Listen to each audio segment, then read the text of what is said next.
Sampurasun, Shalom pamiarsa Pani Ismana di mana wae ayana baraya anu aya di kota atuh dulur-dulur nu aya di lembur mugia urang sadaya aya dina ginanjar karahayuan ginulur kawilujengan welas asih Gusti nyarengan hirup urang sadaya. Pamiarsa Pani Ismana danget ayeuna nyandak jejer panglenyepan urang nyaeta museur ka Allah sanes ka masalah numutkeun tina buku panglenyepan wasiat dumasar kana kitab Jabur pasal anu ka-16 anu kieu unggalna nyaeta upami silaing museur kana masalah tinang tu silaing baris kata langsara pami silaing museur ka Allah tinang tu silaing saruka bunga. Hayu urang ngadoa heula sangkan Gusti masihan hikmah kanggo urang ngalangkungan Roh Suci. Gusti Allah Rama nulingi di sawarga ngalangkungan putra nunggalna Gusti Yesus Kristus oge Roh Suci nu toleh ngauban kahirupan abdi nu ngajaga ngariksa. Gusti abdi nyuhunkeun danget ayeuna hate pikir abdi ku Gusti dibuka sangkan abdi tiasa nampi berkah rohani mangrupi dawuhan anjeun pangandika pangeran ngalangkungan program Pani Ismana ti YKB basa Sunda. Abdi sejak nampi berkah ti anjeun. Amin. Pamiarsa leres pisan tadi disanggemkeun yen Jabur pasal 16 ieu sejak ngaguar patali sareng hiji hal anu luar biasanya. Kieu unggalna teh nya kaula salawasna eling dipayuneun pangeran mantena teh deukeut teu aya nu matak rentan. Jadi hate abdi ngaraos syukur bungah sarta ngarasa kacida tentremna.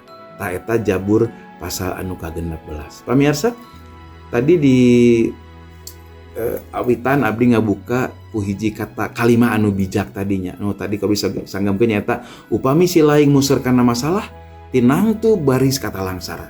Pami silaing museur ka Allah tinang tu silaing saruka bunga.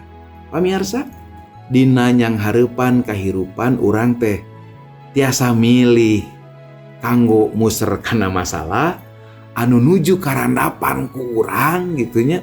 Dugi ka ngabalukarkeun sikap anu taya pangharapan antuk nahirup urang pasrah dina ieu ngajalanan kahirupan atanapi bade milih museur ka Allah anu welas asihna ngamampuhkeun masihan pitulung ka urang ngarengsekeun masalah anu karandapan ku urang anu tumiba ka urang.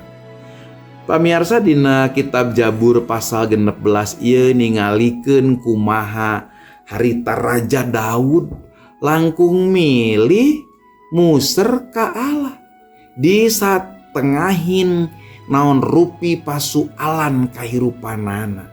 Anjeunna unjukan kaula salawasna eling dipayuneun pangeran mantena teh deukeut teu aya nu matak rentan. Jadi hate abdi ngarasa syukur bunga sarta ngarasa kacida tentremna. Pamirsa, hirup anu sasarengan sareng Allah nyaeta hirup anu museur ka Allah sanes ka masalah anu nuju karandapan ku urang. Tah ieu pisan sumberna kakiatan Daud. Nalika urang milih kakiatan Allah sanes milih ageungna masalah manah urang hate urang jadi tenang jeung pinuh ku pangharepan. Pasualan hirup anu tumiba ka urang tiasa bae nawiskeun seueur alesan margi ku kahariwang kasieun nanging Allah masihan bongbolongan sakaligus anjeunna nu ngarengsekeun sadaya pasualan urang. Hayu urang museur ka Allah tinang tos urang sadaya baris tetep tigin di satengahin ombak kahirupan anu karandapan urang sadaya. enten cindak nama pamirsa. Leres pisan, hirup mah diasah ku masalah. Tapi tetep solusina aya di Gusti Allah. Hayu urang ngadua. Gusti anu maha welas, Gusti anu maha asih, nuhun abdi dielingkeun deui. Kadang Gusti abdi teh geuningan sok ngandelkeun kakiatannya lira dina ngarengsekeun masalah-masalah nu tumiba. Ayeuna abdi leres-leres diemutkeun yen sagemblengna Gusti Allah kawasa anjeun langkung ageng tina masalah kahirupan abdi. Mangga Gusti sumping sarengan abdi ngalangkungan roh suci dina abdi nyorang kahirupan anu pinuh ku masalah. Nuhun Gusti. Amin. Pamirsa, ayeuna waktosna pamirsa janten berkah nalika pamirsa sami-sami urang silih asi asa asuh ngalangkungan program Pani Ismanah ti YKB. Ieu hayu urang di subscribe ieu program, tong hilap di komen manawi aya hal anu bade didugikeun, oge di share. Sangkan berkah Gusti oge sanes wae milik urang, tapi sami-sami urang sareng sasama urang cak dugikeun ka dieu heula.